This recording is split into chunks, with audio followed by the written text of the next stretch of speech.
Will move to our next topic, India versus England का। मैं आज कुछ थोड़ा पोस्टमार्टम पढ़ रहा था, क्रिकेइंफो पे भी एक आर्टिकल आया, उसमें ये लिखा है कि actually India one because of baseball. India adapted really well, क्योंकि बेसबॉल में ने चैलेंज तो किया है। अब देख, सब लोग अभी बेसबॉल को अटैक कर रहे हैं, सब लोग बेसबॉल की बुराई कर रहे हैं, लेकिन मुझे लगता है कि अगर बेसबॉल इन्होंने खेला होता, 24 कैरेट 24 कैरेट अगर इन्होंने बेसबॉल खेला होता तो इनके पास चांस होता। But it is credit to Indian bowling. मैं ऐसा नहीं बोल रहा हूँ कि सिर्फ इंग्लैंड का फॉल्ट है, इसके दो पहलू है। एक तो इंग्लैंड डर गई, इंग्लैंड रिट्रीटेड, भाग गई, मतलब क्या बोलते हैं उसको, पिछवाड़ा दिखा के भाग गई इंग्लैंड। दूसरी बात है कि it was because of good Indian bowling and spinners कि इंग्लैंड को भागना पड़ा, क्योंकि उन्होंने देखा कि हम नहीं ले पा रहे हैं, रिस्क ले नहीं पा रहे, मतलब कि हम हैदराबाद में सक्सेसफुल हो गए, बट वो एक बैट्समैन सक्सेसफुल हुआ, लेकिन बाकी बैट्समैन जब भी वो रिस्क लेने जा रहे थे वो आउट हो रहे थे। और इंडिया ने बहुत अच्छा, मतलब कि स्पिन बॉलिंग का इसमें किया, कुलदीप, अश्विन, जडेजा, सबने बहुत अच्छी बॉलिंग की। तो इसमें मतलब मैं एक देख रहा था एक स्टैट की, run rate of England during the baseball era India के अगेंस्ट 3.84 था, which is the lowest till now in the baseball era. Australia के अगेंस्ट एशेस में 4.74 था, पाकिस्तान में 5.1 था। तो क्या, व्हाट इज योर कमेंट्स, मतलब कि ये सीरीज अभी इतना आइकॉनिक सीरीज खत्म हुआ है, और जैसा हमने पहले भी बोला था, 1911 के बाद पहली बार कोई टीम पहला टेस्ट मैच हार के फिर 4-1 जीती है। तो विल स्टार्ट विद या प्रतीक फर्स्ट। या या बिल्कुल सही बोला तूने। जैसा कि इंडिया भी प्रेशर में आई थी एक टाइम पे, हमने देखा था जडेजा और अश्विन को इतने विकेट्स नहीं मिल रहे थे, ये सेकंड थर्ड टेस्ट की बात है तब तक। तो उस टाइम पे अच्छा चल रहा था, बहुत कॉम्पिटिटिव सीरीज चल रही थी। हम लोग सोच रहे थे ये तो 2012 से भी बड़ी आइकॉनिक सीरीज हो सकती है, जिस तरह से ऑपोजिशन अच्छा इंडिया के लिए प्लान लेके आया है और इंडिया को लिटरली कंफ्यूज कर दिया है कि कैसे इनको रोकना है। और इस पर टॉप ऑर्डर से बहुत अच्छे रन आ रहे थे। बट इंडिया ने, you are right, it's a story about Indian cricket. This series is about how India adapted to Bazball and replied to Bazball, और इतना कड़क रिप्लाई किया कि उनकी सुध-बुध खो गई बाद में, like middle of the series में आके। एग्जैक्टली बेसिकली देखा जाए तो दो ढाई टेस्ट होने के बाद जब इंडिया ने डोमिनेट करने एक बार स्टार्ट किया, तो फिर वो जैसे इंडिया डोमिनेट करती है हर होम सीरीज में, वही स्टोरी थी। बट या श्रेयांश भाई, मैं आपसे एक चीज पूछना चाहता हूँ, जैसे कि हम सीरीज स्टार्ट होने के पहले बात कर रहे थे कि अगर टर्निंग ट्रैक्स इंडिया देगी तो मतलब बेसबॉल सक्सेसफुल हो सकता है, क्योंकि वो लोग रिस्की मूव से ज्यादा स्कोर कर सकते हैं, आउट स्कोर कर सकते हैं। अगर इंडिया डिफेंस करने जाएगी तो आउट हो जाएगी, क्योंकि उनके किड स्पिनर्स भी, मतलब बच्चे स्पिनर्स भी उनके ले लेंगे, जैसे हैदराबाद में हुआ। तो वहां पे हमारा एक थ्योरी राइट प्रूव हुआ था, लेकिन उसके बाद इंडिया ने सारे फ्लैट पिचेस बनाए, और एक पिच जो रांची में था वहां पे भी इंग्लैंड ने अच्छा कंपटीशन दिया। मैं तो ये क्रेडिट दूंगा इंग्लैंड को कि वो लोग कॉम्पिटिटिव थे, मतलब throughout the series, except for Dharamshala test अगर हम भूल जाए, तो थ्रू आउट द सीरीज वो लोग they were in the game, but it was just the big moments पे वो लोग नहीं जीत पाए, और इंडिया के स्पिनर्स हावी हो गए, जैसे कि रांची में they took that onus 145 all out. वहां पे 145 ऑल आउट नहीं होना चाहिए था इंग्लैंड को आइडियली। उसी तरह बुमराह के अगेंस्ट जो कोलैप्स हुआ वाइजैक में, या राजकोट में इंग्लैंड ने एक बेन डकेट के काउंटर अटैक के बाद एक मौका छोड़ा। तो ये सब जो की मोमेंट्स थे, ये आप कैसे देखते हो, मतलब? अच्छी मोमेंट्स की वजह से ही प्रॉब्लम हुई, क्योंकि आप देखो रांची में 110 पर 3 था और इंडिया हम्म बैकफुट पे, हम्म क्योंकि बढ़िया खेल रहे थे। हम्म और वहां से ऐसा कोलैप्स हो गया कि 110 पे 3 से 145 ऑल आउट हो गए। यार हम्म प्रॉब्लम्स जो रहे वो ये तो रहे कि उनके जो दो हम्म मिडिल ऑर्डर के जो उनके ग्रेड्स थे ना, वो हम्म ग्रेड्स नहीं रहे। मतलब हम्म बेन स्टोक्स और बेरस्टो की वजह से hmm I think they hmm suffered the most. Bairstow तो बॉल ही समझ नहीं पा रहा था, और हम्म बेन स्टोक्स जो कि जाना जाता है टफ सिचुएशन में टफ रन्स हम्म बनाने के लिए, हम्म यहाँ पर ही फेल्ड मिसेबली एक्चुअली। मतलब अगर आप उसके पहले टेस्ट के रन माइनस कर दो, हम्म तो Ben Stokes contribution is even less than 10 run per match. Right right that to be very decisive. और पिचेस हम्म में जैसे ही इंडिया ने वो टर्निंग ट्रैक्स हटाए और जहां पे स्पिनर्स की खाई बहुत बड़ी दिखी, वहां पर मतलब match turned in our favour, and I would also like to add great contribution from Yashasvi, क्योंकि अगर हम्म इस सीरीज का देखा जाए तो असली हम्म चीज जो है ना वो बेसबॉल नहीं हुआ है, वो जैज बॉल हुआ है। हम्म 79.9 का स्ट्राइक बिल्कुल। रेट, और हम्म हर मैच में उसकी एक 50 तो है ही है। हम्म तो he set the tone basically for India's great performance, and I think we must compliment him as much as we can for this hmm series. मतलब ओह, जबरदस्त अटैक, 26 छक्के मारना एक हम्म सीरीज में, अनबिलीवेबल है, अनबिलीवेबल। और दो 70 लगातार।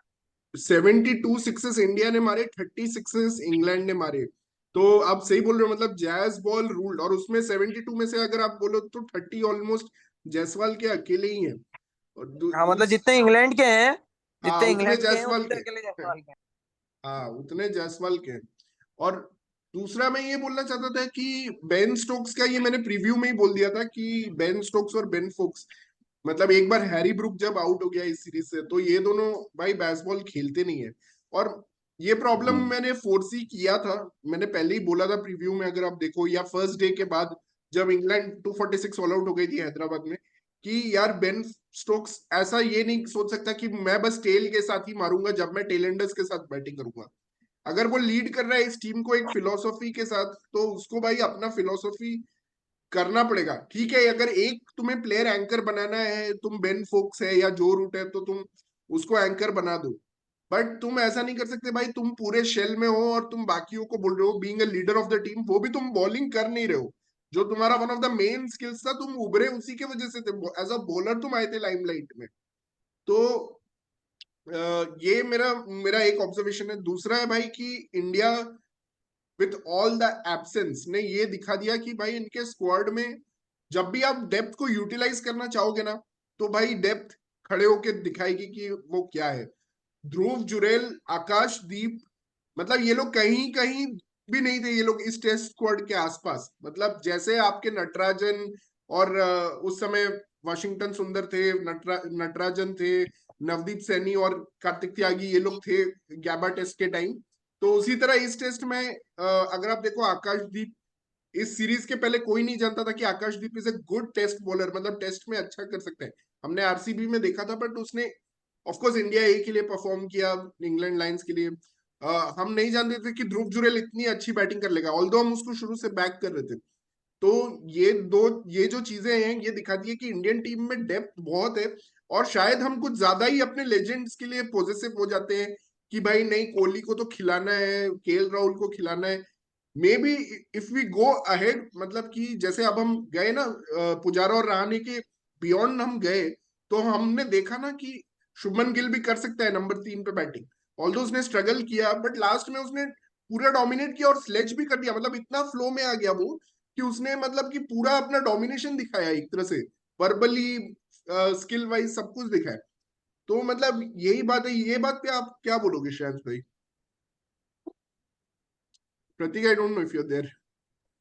नहीं नहीं, Yeah, एकदम I'm करेक्ट also. बात है, यही चीज हुई है। और सेम चीज आप देखो, मतलब उसी वजह से मतलब इंडिया के फेवर में इतना अच्छा रिजल्ट भी रहा। और हम्म अल्टीमेटली लास्ट में हम देखेंगे तो बहुत अच्छा टीम वर्क रहा, कि आपके हम्म 3 बॉलर्स की 19 विकेट हैं, बुमराह, जडेजा हम्म और Kuldeep. Ashwin, very happy for him, 26 wickets, again finish as a leading wicket taker after the ordeal which he had to go through during hmm that third test। और जो मोमेंट्स में इंडिया ने कमबैक किया, हम्म। Unbelievable रहा वो बेसिकली। या Prateek, what's your और take on it? Number of debutantes यार, लाइक जैसे तूने बोला, इसमें 4 तो डेब्यू हुए हैं, मतलब आकाशदीप, सरफराज, जुरेल, हम्म एंड मैं एक भूल रहा हूँ शायद। 5 डेब्यू हुए हैं, और देवदत्त पडिक्कल को मिला के 5 हुए हैं। देवदत्त आ, देवदत्त पडिक्कल आकाशदीप, आकाशदीप, जुरेल, देवदत्त पडिक्कल, सरफराज और पटीदार। पटीदार को कैसे कैसे भूल सकते हैं? हाँ हाँ और उसके अलावा भी बहुत सारे प्लेयर्स को चांस मिला। आई थिंक मुकेश को भी एक टेस्ट मिला था ना। हाँ, मुकेश बट को भी एक टेस्ट इट मिला वाज था। नॉट हिज डेब्यू, बट हाँ केएल उसको भी मिला था। केएल हाँ भी खेल के गया था ना। Number of players participating in the series, इतने हम्म प्लेयर्स, 20 प्लेयर्स खेले होंगे कम से कम इस सीरीज में। हाँ, तो श्रेयस भी था। वो भी हाँ हाँ बहुत रेयर है। एंड हाँ। उसके बाद भी आप 4-1 जीत रहे हो, तो that really glorifies our bench strength. Hmm and अभी हम बिल्कुल ऐसी पोजीशन में हो सकते हैं कि जो हमारी टफ सबसे टफ सीरीज बची है बीजीटी, हो सकता है हम उसके पहले क्वालिफाई हो जाए, तो विच इज हम्म ग्रेट। हम्म और मैं जस्ट एक चीज और बताना चाहता हूँ, एक कुछ इंटरेस्टिंग स्टैट्स हैं कि कैसे मैं बताना चाहता हूँ बेसबॉल को तोड़ा इंडिया ने। तो पहला टेस्ट मैच में ना एक्चुअली इंग्लैंड ने 36% ऑफ द रन सिंगल से बनाए थे और इंडिया ने 35% ऑफ द रन सिंगल से बनाए थे। मतलब England had higher percentage of run scored from singles than India. But next चारों टेस्ट मैच में ये एक्चुअली पूरी तरह से रिवर्स हो गया। India were taking more singles than England, और इंग्लैंड को सिंगल्स रोक के स्पिनर्स के पास एक रिदम आ गया। स्पिनर्स के पास एक रिदम आया, जैसे कुलदीप यादव ने बॉलिंग किया तो लगातार एक एंड से बॉलिंग किया। दूसरा जो चीज था, जो स्टार्ट आया है कि डिसमिसल्स पर एग्रेसिव शॉट्स, तो ये इंडिया का हैदराबाद में ज्यादा था, लेकिन उसके बाद इंग्लैंड का ज्यादा है कि वो ज्यादा फॉल शॉट्स खेल के आउट हुए। तो India trusted their own way on the flat batting tracks that they were creating, कि भाई हम यहाँ पे बैटिंग कर सकते हैं और अच्छे से बैटिंग कर सकते हैं। तो उन्होंने मतलब कि अपने स्पिन बॉलिंग को न्यूट्रलाइज नहीं होने दिया पिचेस की वजह से। इनफैक्ट फ्लैट पिचेस ने स्किल लेवल का जो डिफरेंस है इंडिया और इंग्लैंड के स्पिनर्स में, वो क्लियरली शो करवाया। तो that's the advantage of having those flat tracks. जो हम ऑस्ट्रेलिया के अगेंस्ट एग्जैक्टली ऑपोजिट स्ट्रेटेजी में गए थे, हम वहां पे सूर्य कुमार यादव को डेब्यू दिए थे कि भाई तू बेसबॉल कर। वहां पे हम बेसबॉल मोड में थे, रोहित शर्मा ने बेसबॉल किया वहां पे, अक्षर पटेल ने किया। बट यहाँ पे हम अक्सर ने नहीं किया, बट यहाँ पे हम हमारा स्ट्रेटेजी बिल्कुल ऑपोजिट था।